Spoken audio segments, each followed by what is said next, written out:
तो पिछला दिन हम लोगों ने कौन सा चैप्टर स्टार्ट किया था? आनुवांशिकता और जैव विकास।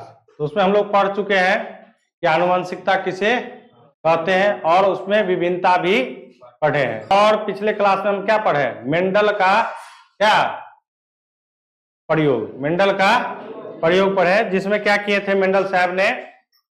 मटर पर प्रयोग किया था और उन्होंने क्या किस मटर का प्रयोग करके किस प्रकार का बीज का उत्पादन किया? संकर नस्ल के बीज का, जिससे क्या हुआ? उत्पादन की संख्या क्या हो गई? बढ़ी। आज जो टॉपिक है आपका बच्चों क्या है? वो क्या है? लिंग निर्धारण। लिंग निर्धारण का कहने का मतलब क्या कि जब भी कोई भी महिला या कोई भी माँ गर्भ होती है तो अब उनको ये पता नहीं रहता है कि लड़का होगा या लड़की। तो लड़का और लड़की पैदा होने के लिए हमारे शरीर में ही बच्चों क्या क्रोमोसोम पाया जाता है। पिछले क्लास में भी हम लोग ये बात डिस्कस किए हैं कि हमारे शरीर में कुल कितना क्रोमोसोम पाया जाता है? 23 जोड़ा। कितना जोड़ा? 23 जोड़ा, जिसमें से 22 जोड़ा एक समान का होता है। क्या होता है? और केवल एक जोड़ा ही लिंग निर्धारण में कार्य करता है। और उस एक जोड़ा क्रोमोसोम के कारण ही लड़का पैदा होगा या लड़की, ये क्या करता है? निर्भर करता है। आज हम लोग क्या करेंगे? उसी को पढ़ेंगे। तो समझिए क्या कहता है कि लिंग निर्धारण होता सबसे पहले क्या कहता है कि मनुष्य में लिंग निर्धारण के लिए क्रोमोसोम पाया जाता है। क्या पाया जाता है? क्रोमोसोम पाया जाता है। कहता है कि मनुष्य के शरीर में कुल कितना 23 जोड़ा क्रोमोसोम पाया जाता है, जिसमें से 22 जोड़ा क्रोमोसोम एक ही प्रकार के होते हैं, जिसे क्या कहते हैं? ऑटोसोम कहते हैं। क्या कहते हैं? ऑटोसोम। एक ही प्रकार का है। क्या है? एक ही प्रकार का है। जबकि 23वां जोड़ा भिन्न आकार का होता है। क्या होता है? भिन्न आकार का, जिसे लिंग क्रोमोसोम कहते हैं। जिसे क्या कहते हैं? लिंग क्रोमोसोम। यानी क्या कि बच्चों हमारे शरीर में कुल कितना 23 जोड़ा। 23 जोड़ा का मतलब क्या? 46 क्रोमोसोम होता है, जिसमें से 44 क्रोमोसोम एक ही प्रकार का होता है, जिसको ऑटोसोम कहते हैं। जबकि दो बच गया, 2 क्रोमोसोम, जिसको क्या कहते हैं? लिंग निर्धारण क्रोमोसोम कहते हैं। अब ये जो दो क्रोमोसोम बचा हुआ है, वो कौन सा क्रोमोसोम? एक है एक्स और दूसरा क्या है? वाई। एक क्या है आपका? एक्स क्रोमोसोम और दूसरा क्या है? Y chromosome. एक्स और वाई क्रोमोसोम पुरुष में होता है और केवल मादा में एक्स क्रोमोसोम पाया जाता है। समझेगा कि एक्स और वाई जो क्रोमोसोम है, तो नर में केवल एक्स और वाई पाया जाता है, जबकि मादा में क्या पाया जाता है? एक्स पाया जाता है। यानी दोनों क्या एक्स क्रोमोसोम ही पाया जाता है। और जब नर का एक्स क्रोमोसोम मादा के एक्स क्रोमोसोम के साथ क्या करेगा? निषेचन की क्रिया में भाग लेगा, तब वहां पर क्या होता है? लड़की पैदा होती है। और जब नर का वाई क्रोमोसोम मादा के एक्स क्रोमोसोम, देखो मादा में तो एक्स ही है, मादा में क्या है? एक्स क्रोमोसोम ही है, चाहे वो नर डिपेंड किस पे कर रहा है? नर के क्रोमोसोम पर। तो लेकिन हम लोग के समाज में क्या है कि बहुत सारी महिलाओं को जब बेटी खाली पैदा होता है, तो उसको क्या कहा जाता है? निपुत्र कहा जाता है ना। और उसकी जो सास होती है वो किसको दोष देती है? अपनी पुतोह को। जो कि पुतोह में इसका कोई दोष नहीं होता है, क्योंकि वो भी एक महिला है। अब महिला का ही क्या होता है? दुश्मन होता है। ये भी बात समझ लीजिए, महिला का ही क्या होता है? दुश्मन नहीं होता है। जितना प्यार से बेटी को प्यार करती है, क्या उतना ही प्यार कभी पुतोह को देती है? संभव ही नहीं है, क्योंकि वो दूसरे घर की बेटी न रहती है। तो ये तो आप लोग के जिंदगी में भी ऐसा सिचुएशन भविष्य में आएगा। तो अब जब महिलाएं पढ़ रही है, समझेगा, तो ये पहले का धारणा था, लेकिन जैसे जैसे महिला सब, लड़की सब शिक्षित हो रही है, तो वो ये चीज का क्या कर रही है? उनको ये चीज का जानकारी हो रहा है कि यदि आज हमको लड़की पैदा हो रहा है तो मेरे शरीर में कोई ऐसा प्रॉब्लम नहीं है, वो किस पर निर्भर करता है? हाँ, पुरुष के क्रोमोसोम पर। किसके पर? पुरुष के क्रोमोसोम पर। तो इसलिए इसमें महिला का कोई भागीदारी नहीं है। तो समझिएगा, कहता कि ये मुख्यतः कितने प्रकार के होते हैं? 2 प्रकार के। एक होता है एक्स क्रोमोसोम और दूसरा क्या होता है? Y chromosome. कहता है एक्स क्रोमोसोम लंबा और छड़ के समान होता है। एक्स क्रोमोसोम जो होता है वो क्या होता है? लंबा और छड़ के समान होता है, जबकि वाई क्रोमोसोम हाँ एक्स क्रोमोसोम की अपेक्षा क्या होता है? छोटा होता है। क्या होता है? छोटा होता है। कहता है कि नर में एक्स एवं वाई दोनों क्रोमोसोम उपस्थित होता है। कहता है कि पुरुष जाति में एक्स और वाई दोनों क्रोमोसोम पाया जाता है, जबकि मादा में केवल क्या? एक्स एक्स क्रोमोसोम उपस्थित होता है। समझ गए? हम लोग यही तभी से जानकारी ले रहे हैं कि हमारे शरीर में, क्योंकि हम लोग का क्या होता है? लैंगिक जनन के कारण क्या होता है? जनन की क्रिया होती है। तो लैंगिक जनन में नर और मादा दोनों अलग अलग शरीर में पाया जाता है। पाया जाता है कि नहीं पाया जाता है? तो नर में जो क्रोमोसोम पाया जाता है वो क्या होता है? एक्स और वाई क्रोमोसोम, जबकि मादा में क्या होता है? केवल एक्स एक्स क्रोमोसोम पाया जाता है। कहता लिंग निर्धारण के लिए एक्स और वाई क्रोमोसोम उत्तरदायी होता है। कहता है कि लिंग निर्धारण का मतलब क्या है? कि लड़का पैदा होगा या लड़की, इसके लिए केवल क्या है? एक्स और वाई क्रोमोसोम क्या है? जिम्मेवार है। ठीक है ना? अब कैसे जिम्मेवार है तो समझिए। कहता निषेचन के समय जब नर एक्स क्रोमोसोम मादा के एक्स क्रोमोसोम के साथ युग्मक बनाता है, यानी जोड़ा बनाता है, तब कहता कि तो बेटी पैदा होती।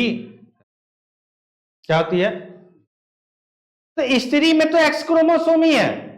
अब डिपेंड करता है कि नर का क्या है? कौन सा क्रोमोसोम हाँ युग्मक बनाने में भाग ले रहा है। यदि नर का एक्स क्रोमोसोम गया तो बेटी पैदा होगा, यदि नर का वाई क्रोमोसोम गया तो बेटा पैदा होगा। तो समझिए, कहता और जब नर वाई क्रोमोसोम मादा के एक्स क्रोमोसोम के साथ युग्मक बनाता है तो बेटा पैदा होता है। क्या होता है? बेटा पैदा होता है। कहता कि लिंग निर्धारण के इस मत को क्या हेटेरोगेमेसिस का सिद्धांत कहते हैं। और आप लोग देखते होंगे कि आजकल जो बच्चों क्या है ना कि हर व्यक्ति को क्या चाहिए? बेटा चाहिए। हर व्यक्ति को क्या चाहिए? बेटा चाहिए। हाँ, और इसी के आधार पर आप लोग सुने होंगे भ्रूण हत्या। सुने होंगे भ्रूण हत्या यानी क्या? भ्रूण हत्या का मतलब क्या? कि मां के गर्भ में ही बच्चों को क्या कर देना? मार देना। और क्यों मारता है? तो अधिकांश बेटी जब होता है ना तब, क्योंकि हर इंसान को चाहिए क्या? बेटा। क्योंकि बेटा क्या करता है? उसके वंश को क्या करता है? आगे बढ़ाने का काम करता है। बेटी तो दूसरे वंश में चले जाती है ना। तो भाई सब बेटे चाहिएगा, तो बेटी यदि पैदा नहीं होगा तो शादी किससे करेगा? तो फिर वही पुरानी व्यवस्था आ जाएगी। हाँ, बहुत सा देखो पहले क्या था कि अभी पहले जो जमाने में राजपूत ब्राह्मण में बेटियों की संख्या क्या होती थी? काफी कम होती थी। क्षत्रिय में क्यों? क्योंकि क्षत्रिय का पहले जो काम होता था ना बच्चों, वो क्या होता था? क्षत्रिय किस काम के लिए करता था? कौन सा काम करता था? क्या सेना में उनका मुख्य काम क्या था? कि रक्षक के रूप में। ठीक है ना?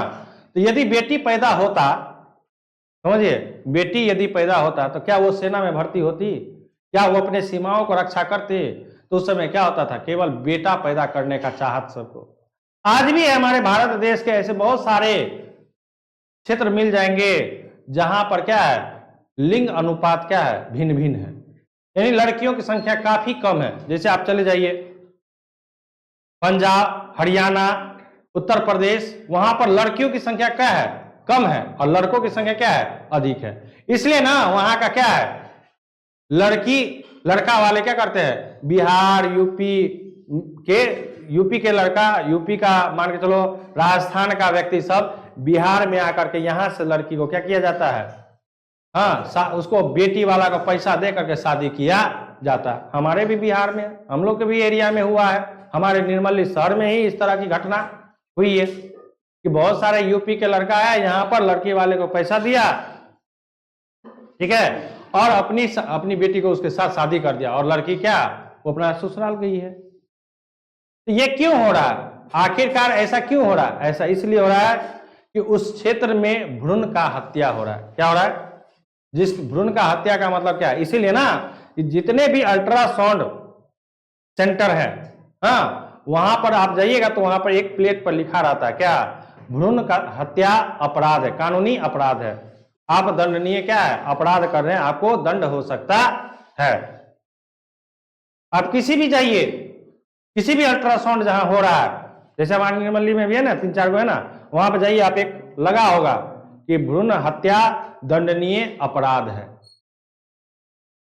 यानी क्या कि आप यदि जांच करवाते हैं कि लड़का है या लड़की, तब आप पर क्या होगा, कानूनी कार्रवाई होगा, और साथ में ही उस अल्ट्रासाउंड वाले का सेंटर का जो रजिस्ट्रेशन है वो भी क्या हो जाएगा, कैंसिल कर दिया जाएगा, और उस पर भी दंडात्मक रूप से जो भी कानूनी प्रक्रिया होगी उसके अनुसार उसको क्या किया जाएगा, दंड दिया जाएगा। तो हर व्यक्ति का चाहत क्या रहता है कि हमको बेटा हो, हाँ, और तो फिर बेटी कैसे पैदा होगा, तो फिर आगे का जनन कैसे क्रिया होगी। लेकिन अब तो क्या है कि टेस्ट ट्यूब का जमाना आ रहा है, हाँ, मां के गर्भ का भी जरूरत नहीं पड़ेगा। आने वाले समय में लड़का लड़की कोई भी शादी नहीं करेगा, आने वाले समय ऐसा होगा, समझिएगा, हाँ, वो सारा का सारा क्या होगा, आर्टिफिशियल रूप से क्या होगा, बच्चे का जनन होगा। ऐसा ऐसा बन रहा है, साइंस ऐसा ऐसा डेवलप हो रहा है। केवल नर का हाँ, शुक्राणु और मादा का क्या चाहिए, अंडाणु चाहिए, बाद बाकी मां का गर्भ का, शरीर का कोई जरूरत नहीं है। यानी शरीर से बाहरी बच्चा को क्या किया जाएगा, विकसित किया जाएगा, समझिए। तो अब इससे क्या होगा कि जो व्यक्ति ज्यादा तेज होगा, हाँ, उसका शुक्राणु, और जो महिला का जो बच्चा तेज होगा तो उसके माँ बाप का शुक्राणु क्या करेगा, वो इकट्ठा करेगा, हाँ, और उसी प्रकार के व्यक्ति को क्या करेगा, ज्यादा से ज्यादा जनन करेगा। क्योंकि सब न चाहेगा कि हमको क्या चाहिए, हमारा देश विकसित विकास करे, तो विकास करने के लिए क्या चाहिए, तेज दिमाग वाला चाहिए ना। तो तेज दिमाग वाला कैसे करेगा, वही करेगा। तो वहां पर न स्त्री की जरूरत है ना पुरुष की जरूरत है, तो जरूरत किसे है, केवल स्पर्म का। नर का शुक्राणु ले लेगा, मादा का अंडाणु ले लेगा, और वहां पर निषेचन सारा का सारा क्या हो जाएगा, कृत्रिम रूप से करवा देगा। अब बेटा पैदा करना है तो खाली बेटे पैदा होगा, लो, बेटी की कोई जरूरत, वो तो सारा साइंटिफिक रूप से होगा ना, वो पहले ही जांच कर लेगा, हाँ, कि इसमें एक्स क्रोमोसोम डाले या वाई क्रोमोसोम डाले, एक्स वाई क्रोमोसोम डालेगा बार बार, वो क्या बेटी पैदा होगा, समझ रहे हैं ना। ये सारे अब धीरे धीरे क्या हो रहा है, विकसित हो रहा है, साइंस इस पे काम कर रहा है, डेवलप हो रहा है ना। तो ये था आपका क्या, लिंग क्रोमोसोम, जो काफी इंपॉर्टेंट है, और हमारे समाज में इसके लिए क्या चाहिए, बहुत जरूरी है, लोगों को जानकारी ये बहुत जरूरी है। क्योंकि अधिकांश महिला जो होते हैं ना, महिला कोई क्या करती है, दोष मढ़ती है, उसी के माथा पर क्या होती है, हमेशा दोष मढ़ती है, जो कि उसमें कोई उसका रोल नहीं होता है। स्त्री में हमेशा क्या होता है, एक्स क्रोमोसोम ही पाया जाता है। अब नर पे डिपेंड करता है कि नर कौन सा एक्स क्रोमोसोम उसके वीर्य से क्या हुआ है, स्खलित हुआ, या वाई क्रोमोसोम। ये डिपेंड करता है किस पे, नर पे, कि बेटा पैदा होगा या बेटी पैदा होगा। क्लियर है, कोई दिक्कत नहीं है, चलिए।